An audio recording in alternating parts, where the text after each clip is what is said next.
এই ইমন, এদিকে আসো। জি সাহেব, এই খাবারটা ওনাদেরকে দিয়ে আসো।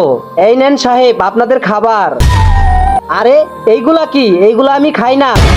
কেন? ইমন, ওই খাবারগুলো তুমি নিয়ে আসো। ভাইয়া, এগুলা সরিয়ে নাও।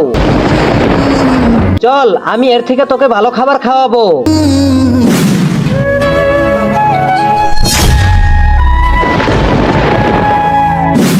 এই ইমন, এইটা কি করতেছ? এই খাবারের টাকা তোর মা বাবা দিবে নাকি? এটা তোর খাবার না, এটা কাস্টমারদের খাওয়াবো। সাহেব, আমার অনেক ক্ষুধা লাগছে।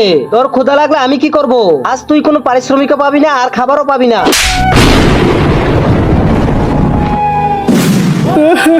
বাবা, আজকে আমাকে মালিক থাপ্পড় মেরেছিল। আরে, এটা তো মনে হচ্ছে ইমন। বাবা, আমার যখনই ক্ষুধা লাগতো, যে করেই হোক তুমি আমার জন্য খাবার ব্যবস্থা করে নিয়ে আসতে। আর বাবা, আজকেও আমার অনেক ক্ষুধা লাগতাছে, তুমি চলে আসো না। বাবা রে, আমি তো আর মনে হয় বেশিক্ষণ বাঁচবো না। আমি তো আল্লাহর ডাকে চলে যাচ্ছি। যদি তোর আমার কথা মনে পড়ে, কবরও চলে আসিস। বাবা, দুনিয়াটা বড়ই স্বার্থপর, এই দুনিয়ায় কেউ কারো না। আরে মালিক, আপনি আপনি আপনার ব্যবসা প্রতিষ্ঠানের স্টাফকে খুশি রাখুন, আল্লাহ আপনাকে খুশি রাখবে।